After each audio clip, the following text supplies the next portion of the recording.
चलो हम बात करते हैं क्वेश्चन नंबर 151 की। इसमें क्या लिखा पढ़ते हैं, identify the following diagrammatic figure and choose the correct option. अगर देखा जाए बेटा तो पहला देखो तो लिखा है ए जो है मेटाफेज स्टेज है और बी जो है एनाफेज स्टेज है। बेटा पहला ऑप्शन गलत हो गया, बिल्कुल गलत है। ए क्या है मेटाफेज स्टेज है, बी क्या है एनाफेज स्टेज है, ये भी गलत है भाई। ये है ए क्या ट्रांजिशन टू एनाफेज, ये भी गलत है बेटा। इसका जानना ये आंसर डी हो जाएगा। ए क्या ट्रांजिशन टू मेटाफेज और बी क्या है मेटाफेज है।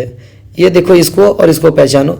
ए क्या ट्रांजिशन टू मेटाफेज, मेटाफेज और प्रोफेज के बीच का फेज है, और दूसरा क्या है मेटाफेज है।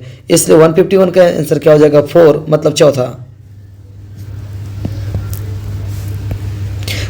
152 में क्या लिखा है, recombination is complete by the following stage of the meiosis. तो आपको पता है ना रिकॉम्बिनेशन किस स्टेज में होता है, पैचिटिन स्टेज में होता है। रिकॉम्बिनेशन का होता है बेटा पैचिटिन होता है। इससे 152 का तीसरा हो जाएगा। अगर 154 की तरफ देखिए और पढ़ लेते हैं। 154 में लिखा है कि स्टेटमेंट 1 में cytokinesis in the plant takes place the cell plate. सही बात है भाई, कह रहा cytokinesis in plant takes place by cell plate, cell plate के थ्रू होता है। स्टेटमेंट 2 में क्या लिखा है, cytokinesis in animal by furrowing and animal क्या था सेंट्रीपिटल। ये भी बात सही बेटा। फॉरोइंग क्या होता है, सेंट्रीपिटल की तरफ होते हैं, बाहर से अंदर की तरफ मूव करते हैं। इससे स्टेटमेंट 1 एंड 2 क्या हो जाएगा, करेक्ट हो जाएगा। स्टेटमेंट 1 क्या है, स्टेटमेंट 2 क्या बेटा, करेक्ट है। इससे 153 का आंसर क्या हो जाएगा 4 हो जाएगा। अगर हम बड़े बेटा कहाँ पे 154 की अगर बात करें, लिखा है कि in cell amount of DNA is 2C, chromosome number is 26, after S phase amount of DNA and chromosome number है। बेटा इसको तो मैं क्लास में पढ़ा दिया था। क्रोमोसोम का नंबर पहले तो चेंज नहीं होगा, 26 का 26 रहेगा, 26 का 26 मतलब ये हो जाएगा शाल डी। क्यों, डीएनए अगर 2C है तो बढ़ के क्या हो जाएगा 4C हो जाएगा। लेकिन क्रोमोसोम का नंबर अगर 26 है तो 26 होगा, क्रोमोसोम का नंबर चेंज होता नहीं है। इसको ज़्यादा प्रेशराइज इसलिए नहीं कर रहा हूँ क्योंकि इसको क्लास में पढ़ाया हूँ आपको।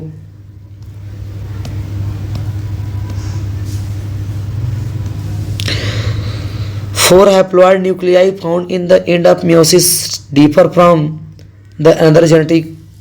correct 4 haploid nuclei found at the end of meiosis differ from one another in their genetic composition.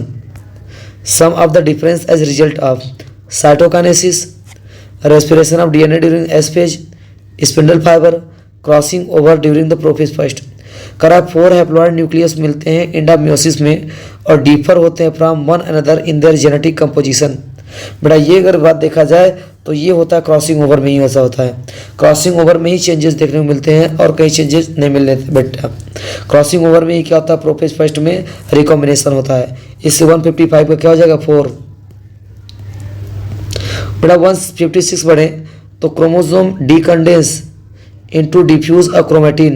बेटा डीकंडेंसन जो बोल दिया तो ये end of telophase beginning of prophase गलत है, एंड ऑफ इंटरफेज गलत है, मेटाफेज गलत है। ये जब टीलोफेज खत्म होता है बेटा वहीं पे क्रोमोसोम का डीकंडेंस होते हैं, डीकंडेंस होते हैं बेटा। कहाँ होता है डीकंडेंसन, टीलोफेज स्टेज में।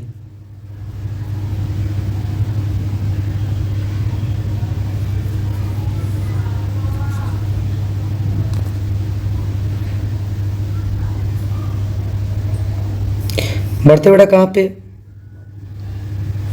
157 की तरफ। लिखा which of the following event mark during the mitosis of prophase.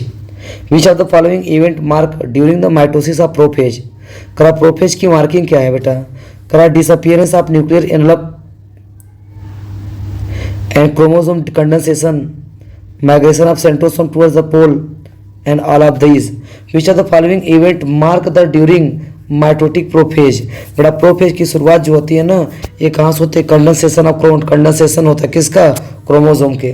Chromosome के मटेरियल के कंडेंसेशन से पहचान होता है। मार्केबल जो होता है पहचान बेटा क्या होता है, करा जो पहचान होता है किसका प्रोफेज का, वो कंडेंसेशन से होता है बेटा। किससे होता है, कंडेंसेशन से।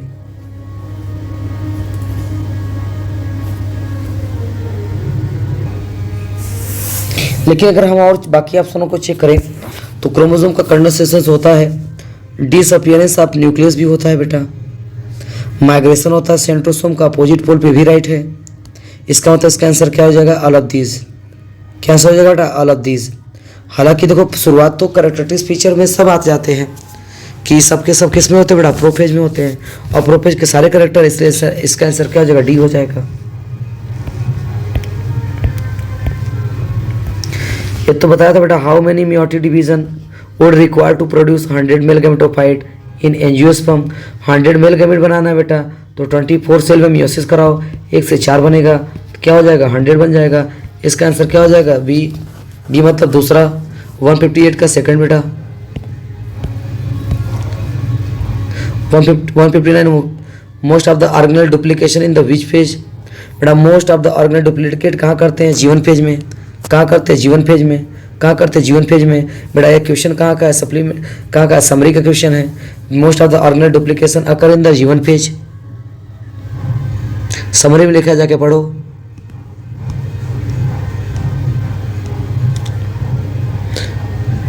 अब बेटा मैचिंग को देख लेते हैं। लिखा है कि करेक्टली मैच बताओ, chromosome are move a spindle equator. बेटा क्रोमोसोम इस इक्वेटर पे कब आते हैं, दूसरा, ए का दूसरा, ए का दूसरा। सेंट्रोमियर स्प्लिट कब करता है बेटा, एना फेज में, मतलब बी का पहला, बी का पहला। सी का pairing of homologous chromosome zygotene में होता है। और अगला क्या, क्रॉसिंग ओवर कहाँ होता है बेटा, तीसरा पैचिटिन स्टेज में। इससे इसका आंसर क्या हो जाएगा, 160 का पहला। 160 का क्या हो जाएगा, पहला हो जाएगा।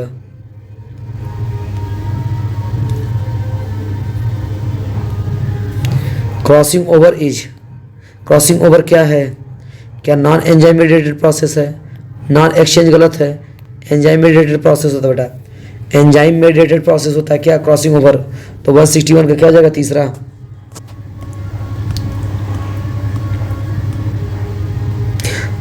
वन 162 बेटा, which of the following statement not true about metaphase. Metaphase के लिए कौन सा ट्रू है, nuclear envelope assemble around the chromosome cluster गलत है बेटा।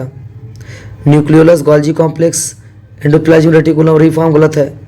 Chromosome under cluster opposite pole पे, ये बात सही है बेटा, लेकिन ये भी गलत है। क्रोमोसोम की क्लस्टर कहाँ पोल पे जाते हैं बेटा, सेंट्रोमियर जाता है, सेंट्रियोल जाता है। हाँ क्रोमोसोम अरेंज इक्वेटर ही राइट है, मतलब इसका आंसर क्या हो जाएगा बेटा, ध्यान देना, डी। डी मतलब चौथा, वाली चौथा राइट है बेटा, बाकी सब रॉन्ग है, वाली चौथा राइट है। तो 162 का fourth.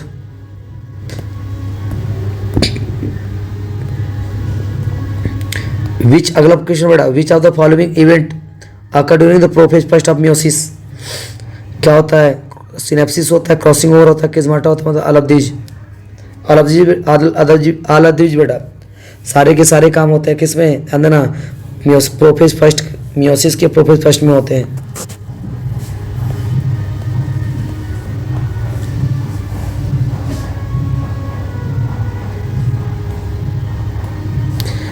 Given the two statement बेटा, mitosis usually result in production of diploid daughter cell with identical two genetic complement. सही बेटा, माइटोसिस जो कहाँ होता है, यूजुअली ज़्यादातर कहाँ होते हैं, डिप्लॉयड सेल की डॉटर सेल में होते हैं, जो कि आइडेंटिकल जेनेटिकल जीन में कंप्लीमेंट, जीन में क्या होते हैं बेटा, सेम होते हैं। Multicellular organism, the growth of multicellular organism is due to mitosis, ये भी बात सही बेटा। इसका मतलब स्टेटमेंट 1 और 2 क्या करेक्ट है, स्टेटमेंट 1 और 2 क्या करेक्ट है बेटा। 164 का 4। 165 क्या बच्चा, लिखा है कि this phase of the cell cycle period intense synthesis and growth it constitute 95% duration of the cell cycle. Cell का 95% ज़्यादा टाइम जो होता है ना इंटरफेज में रहता है, कहाँ रहता है, इंटरफेज में। इससे 165 का ए।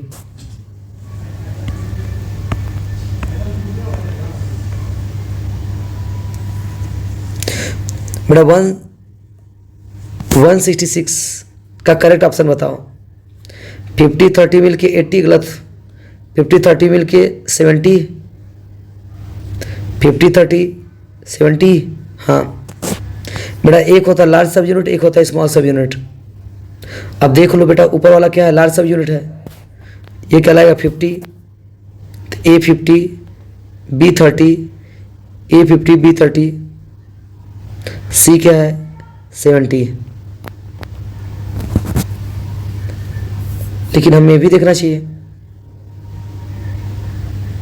तो इसलिए बेटा ध्यान देना कि ये क्या हो जाएगा लार्ज सब यूनिट, नीचे वाला क्या होगा स्मॉल सब यूनिट, और ये क्या हो जाएगा बेटा ध्यान देना दोनों का मिक्स हो जाएगा। तो ऊपर वाला 50, नीचे वाला 30 और सी वाला क्या हो जाएगा 70। तो 166 का आंसर क्या हो जाएगा second.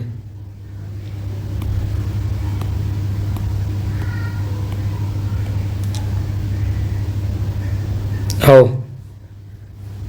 Next question. Cell plate represent the middle lamella, cell plate represent the middle lamella between the wall of the adjacent cell. सही बात है बेटा। करा कि at the karyokinesis organelle like mitochondria plastid get distributed into two daughter cell. ये भी right है बेटा। स्टेटमेंट 1 एंड 2 क्या हो जाएगा करेक्ट हो जाएगा। स्टेटमेंट 1 एंड 2 क्या हो जाएगा करेक्ट हो जाएगा बेटा। ये तो क्लास में पढ़ाया था बेटा कि यहाँ पे एक सेल है तो 2.5 pg है न्यूक्लियस में, how many amount of DNA of animal का पूछ रहा है। अगर ये एक सेल है तो n है बेटा, इसलिए क्या है 2.5 pg है। अगर ये क्या होगा डिप्लॉयड सेल होता तो 2n हो जाता, तो ये हो जाता 2.5। अब बेटा 2.5 को अगर 2 से मल्टीप्लाई करना पड़ेगा, क्यों? क्योंकि ये n के लिए इतना है तो 2n के लिए 2 से मल्टीप्लाई करना पड़ेगा, ये हो जाएगा 5। अब काउंट करते हैं बेटा। G2 मतलब S फेज में क्या होता है डीएनए डबल होता है, अब डबल होगा तो 5 का क्या हो जाएगा 10 हो जाएगा, इससे इसका आंसर क्या हो जाएगा 10 pg बेटा।